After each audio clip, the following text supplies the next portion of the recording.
Welcome to my YouTube channel. आज है हमारे पाइथन ट्यूटोरियल्स का डे 3, जिसमें आज हम पढ़ने वाले हैं पाइथन डेटा टाइप्स के बारे में और साथ में आज हम अर्थमेटिक ऑपरेटर के बारे में भी पढ़ेंगे। तो सबसे पहले अगर हम बात करें पाइथन डेटा टाइप्स, तो डेटा टाइप होता क्या है। जैसे हमने इससे पहले वाली वीडियो में पढ़ा था वेरिएबल्स के बारे में कि वेरिएबल्स क्या होता है, जो कि डेटा को स्टोर करने के काम आता है। जैसे कि अगर हमने a=5 लिखा तो इसका क्या मतलब है कि यहाँ पे a क्या है, a एक वेरिएबल है और b क्या है, b उसके अंदर जो स्टोर हो रहा है वो डेटा है। तो इस वेरिएबल का कोई ना कोई डेटा टाइप होगा जो बता रहा होगा कि इस वेरिएबल में किस टाइप का डेटा गया हुआ है। जैसे अभी नंबर है तो हमारे पास पाइथन ये सारे डेटा टाइप्स होते हैं। जैसे सबसे पहला है न्यूमेरिक डेटा टाइप। न्यूमेरिक के अंदर हमारे पास 3 आता है, integer, complex number and float. अब हम इनके बारे में थोड़ा सा, ये मच्छर पता नहीं कहाँ से आ गया, छोड़ो, इग्नोर करो मच्छर को। हमारे पास 3 डेटा टाइप होते हैं न्यूमेरिक में। एक होता है इंटीजर, एक होता है कॉम्प्लेक्स नंबर, एक होता है फ्लोट। सबसे पहले अगर हम बात करें इंटीजर की, तो जैसे कि हमने a=5 लिखा, तो यहाँ पे ये जो 5 है ये एक इंटीजर डेटा टाइप है। इंटीजर को हम स्मॉल में इंट में लिखते हैं। अगर स्मॉल में अगर हम लिखना चाहते हैं कोडिंग के अंदर तो हम उसको इंट से डिनोट करते हैं। तो इंटीजर क्या होता है, कोई भी नंबर। बस याद रखना इंटीजर के अंदर कोई डेसिमल नंबर नहीं आ सकता। डेसिमल के अंदर, डेसिमल को छोड़ के कोई भी नंबर जो होगा वो एक इंटीजर कहलाएगा। मतलब नॉन डेसिमल नंबर जो होगा वो एक इंटीजर के अंदर आता। फिर तो डेसिमल नंबर किस में आते हैं, फ्लोट में। जैसे अगर मान लो मैंने एक वेरिएबल बनाया b और उसकी वैल्यू रख दी 7.8, तो उसका जो डेटा टाइप होगा वो क्या होगा, फ्लोट। कॉम्प्लेक्स नंबर, अभी कॉम्प्लेक्स नंबर क्या होते हैं, कॉम्प्लेक्स नंबर, अगर आप में से कोई मैथ्स का स्टूडेंट है जिसके पास 11th-12th में मैथ्स थी तो उसको कॉम्प्लेक्स नंबर के बारे में बहुत अच्छे से पता होगा। बट जिसको नहीं पता कोई बात नहीं, मैं आपको बता देता हूँ। जैसे कि अगर मैंने एक वेरिएबल बनाया x नाम का और उसको मैंने रख दिया 2 + 3j, तो ये क्या कहलाएगा, इस x का जो डेटा टाइप होगा वो क्या कहलाएगा, कॉम्प्लेक्स डेटा टाइप।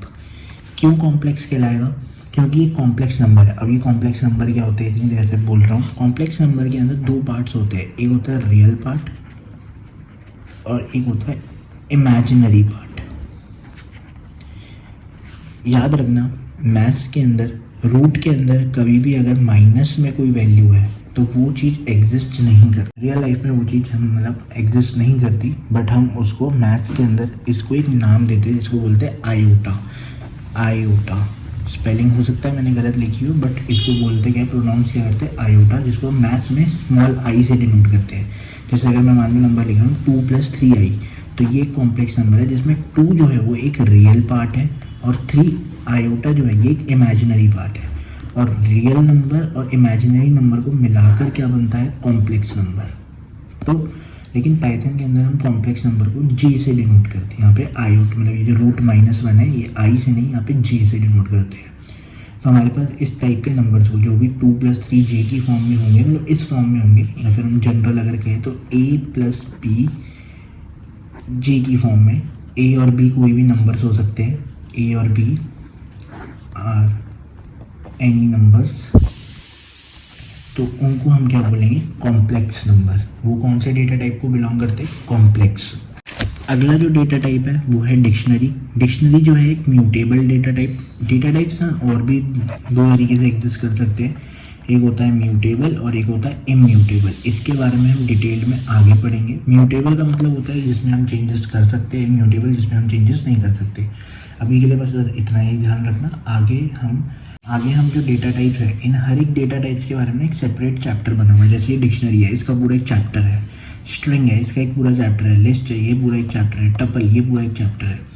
थोड़ा मैं आपको बता देता हूँ चलो डिक्शनरी के बारे में। डिक्शनरी क्या होती है बेसिकली, देखो जो हमारे पास डिक्शनरी होती है वो बेसिकली क्या होती है, कर्ली ब्रेसेस के अंदर हम की वैल्यू पेयर में डेटा को स्टोर करते हैं।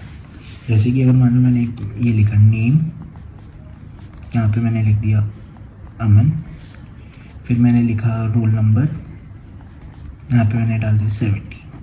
तो हमने यहाँ पर डेटा को स्टोर करा है, लेकिन किस फॉर्मेट में, की वैल्यू पेयर में। ये की है और ये वैल्यू है, ये की है और ये वैल्यू है, ये की है और ये उसकी वैल्यू है। और कौन सा ब्रैकेट यूज़ करा, मैं कर्ली ब्रेसेस यूज़ करे। तो इसको हम क्या बोलते हैं, डिक्शनरी। इसके बारे में पूरा एक चैप्टर है जिसके बारे में हम डिटेल्ड में पढ़ेंगे। डिक्शनरी क्या होता है, डिक्शनरी एक म्यूटेबल डेटा टाइप है, डिक्शनरी के अंदर हम नया डेटा कैसे ऐड कर सकते हैं, डिलीट कर सकते हैं, सब पढ़ेंगे। बट अभी के लिए एक बेसिक इंट्रो दे रहा हूँ कि डिक्शनरी ये होता है जिसमें हम डेटा को स्टोर करते हैं, लेकिन किस फॉर्म में, की वैल्यू पेयर में। इसके बाद अगला data type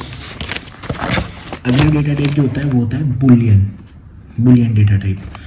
Boolean data type के अंदर दो वैल्यू होती है, ट्रू या फॉल्स। जैसे कि अगर मान लो मैंने एक वेरिएबल बनाया ए नाम का और उसको वैल्यू असाइन कर दी ट्रू, तो इसका मतलब ए जो है इसका डेटा टाइप क्या कहलाएगा, बूल।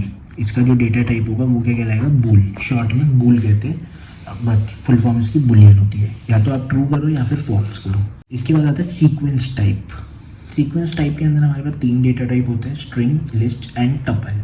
इन तीनों के बारे में एक छोटा सा इंट्रो दे देता हूँ, क्योंकि इन तीनों के ऊपर हमें पूरा एक चैप्टर पढ़ना है। ऐसे ही सेट के ऊपर भी हमें एक पूरा चैप्टर पढ़ना है। सेट भी 2 होते हैं, एक अनऑर्डर्ड होता है, एक ऑर्डर्ड होता है। ऑर्डर्ड म्यूटेबल होता है, अनऑर्डर्ड इम्यूटेबल होता है। ये हम पूरा का पूरा सेट चैप्टर के अंदर डिस्कस करेंगे सेट के बारे में। अभी मैं आपको थोड़ा सा इनके बारे में एक ओवरव्यू दे देता हूँ। जैसे कि अगर मैं स्ट्रिंग की बात करूँ, मैंने एक वेरिएबल बनाया एक्स नाम का और उसको मैंने वैल्यू दे दी, असाइन कर दी मान लो हेलो। तो इसका मतलब ये जो x है इसका डेटा टाइप क्या है, स्ट्रिंग। इसका डेटा टाइप क्या है, स्ट्रिंग। ये तो डेटा है लेकिन इसका डेटा टाइप क्या है, स्ट्रिंग। तो कोई भी चीज़ अगर डबल कोर्स, सिंगल कोर्स या ट्रिपल कोर्स में अगर हम लिख रहे हैं तो वो क्या कहलाती है, स्ट्रिंग। याद रखना इस बात को। और स्ट्रिंग जो होता है वो कैसा डेटा टाइप है, इम्यूटेबल। अब ये इम्यूटेबल क्या होता है, इसके अंदर हम चेंजेस नहीं कर सकते। कैसे चेंजेस, अगर एक स्ट्रिंग बन गई तो मैं उसमें एक नया कैरेक्टर ऐड नहीं कर सकता। कैरेक्टर क्या होता है, ये HELLO, ये एक सिंगल कैरेक्टर है। मैं नया कैरेक्टर ऐड नहीं कर सकता कि एग्जिस्टिंग स्ट्रिंग में, डिलीट नहीं कर सकता, अपडेट नहीं कर सकता। तो ऐसे डेटा टाइप कौन से होते हैं, इम्यूटेबल। तो स्ट्रिंग एक इम्यूटेबल डेटा टाइप है। लिस्ट, जैसे मैंने मान लो स्क्वायर ब्रैकेट के अंदर डेटा डाल दिया 1 2 3 4, तो यहाँ पे मैंने डेटा की कलेक्शन करी है, लेकिन कौन से ब्रैकेट में, स्क्वायर ब्रैकेट में। और लिस्ट क्या होता है, एक म्यूटेबल डेटा टाइप। मतलब इसके अंदर हम चेंजेस कर सकते हैं, नया एलिमेंट ऐड कर सकते हैं। एलिमेंट क्या है, ये हर एक एलिमेंट कहलाता है, हर एक डेटा को हम एलिमेंट कहते हैं। एक नया एलिमेंट ऐड कर सकते हैं, डिलीट कर सकते हैं, अपडेट कर सकते हैं। ऐसे ही टपल में भी हम डेटा को कलेक्ट करेंगे, लेकिन यहाँ पे हम जो ब्रैकेट यूज़ करेंगे वो राउंड ब्रैकेट होते हैं। और ये जो होता है टपल वो होता है इम्यूटेबल डेटा टाइप। देखो इनके बारे में अभी बस मैंने छोटा सा एक ओवरव्यू दिया है, अभी डिटेल्ड में नहीं बताया। इनके बारे में पूरा चैप्टर है जिसमें मैं डिटेल्ड में आपको इन सब के बारे में बताऊंगा। अभी बस मैंने आपको ये बता दिया कि हम कौन से डेटा टाइप्स यूज़ करेंगे। बात करते हैं, आई होप आपको डेटा टाइप्स के बारे में समझ आ गया होगा कि डेटा टाइप्स क्या होता है। अब क्या है, अगर मान लो मेरे पास एक वेरिएबल है जिसकी वैल्यू मैंने रखी है 5। ए क्या है, ये एक वेरिएबल है, और 5 क्या है, ये उसकी एक वैल्यू है, ये डेटा है। तो इसका ए जो वेरिएबल है इसका डेटा टाइप क्या है, अभी देख के पता कर सकते हैं हम।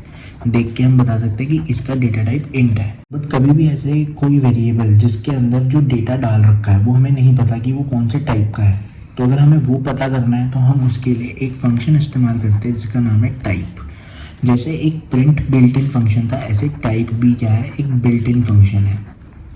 ये भी क्या है, एक बिल्ट इन फंक्शन है। और ये किसका काम करता है, ये बताता है, it tells the data type of a variable. एक वेरिएबल का डेटा टाइप बताता है कि जो भी हमने वेरिएबल बनाया उसका डेटा टाइप क्या है। जैसे फॉर एग्जांपल अगर हमने a = 5 लिखा और मैंने यहाँ पे लिखा प्रिंट ब्रैकेट में टाइप ब्रैकेट में a, मतलब a नाम का जो वेरिएबल है उसका जो भी डेटा टाइप है वो प्रिंट करवा दो। तो आउटपुट कैसे आएगा, आउटपुट में अभी हमें पता है कि a जो है इसका एक डेटा टाइप है जो कि इंट है, तो यहाँ पे इंट लिखा हुआ नहीं आएगा, आउटपुट में कुछ इस तरीके से आएगा, ये लिखा हुआ क्लास सिंगल कोट्स में यहाँ पे आएगा इंट, और ऐसे में।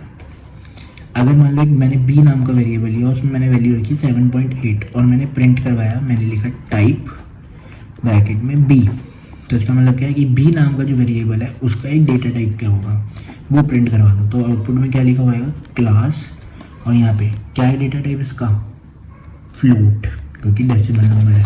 यहाँ पर क्या लिखा हुआ आएगा, फ्लोट।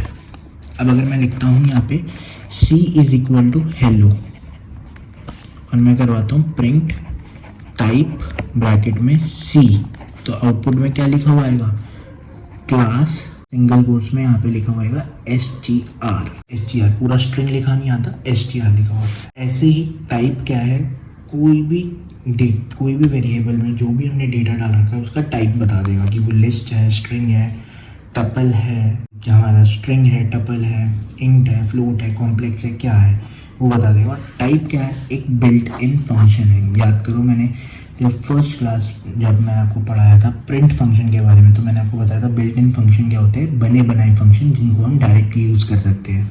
और याद रखना किसी के आगे भी आपको ये राउंड ब्रैकेट दिख जाए तो आप उसको आंख बंद करके बोलोगे कि वो क्या है, फंक्शन है। अब वो फंक्शन बिल्ट इन भी हो सकता है, वो यूज़र डिफाइंड भी हो सकता है। तो आई होप आपको डेटा टाइप के बारे में अच्छे से समझ आ चुका होगा। ये वीडियो ऑलरेडी 12 मिनट की हो चुकी है, 12-13 मिनट की। तो अब हम नेक्स्ट वीडियो में हम डिस्कस करेंगे ऑपरेटर्स के बारे में, जिसमें हम पढ़ेंगे कि अर्थमेटिक ऑपरेटर्स क्या होते हैं और साथ में हम कोड बनाना भी स्टार्ट करेंगे। और मैं आपको एक चीज़ उसमें और बताऊंगा कि हम यूज़र से वैल्यू कैसे लेते हैं। बाकी अगर आपको इस वीडियो में कुछ भी अच्छा लगे हो तो भाई लाइक करना, शेयर करना और कमेंट करके ज़रूर बताना अपने डाउट्स, और ये भी बताना आपको क्या इस वीडियो में अच्छे से समझ आया है या नहीं। अगर आप PDF कमेंट करते हो तो मैं इस पूरे के पूरे जो भी हमने इस आज की वीडियो में पढ़ा है इसका आपको मैं डिटेल्ड PDF जो है मैं डिटेल्ड PDF फॉर्मेट में नोट्स की फॉर्म में आपको मैं प्रोवाइड कर दूंगा मेरे चैनल पे। बाकी मिलते हैं फिर नेक्स्ट क्लास में, नेक्स्ट वीडियो में, जिसमें हम पढ़ने वाले हैं ऑपरेटर्स के बारे में। तब तक के लिए साइनिंग ऑफ।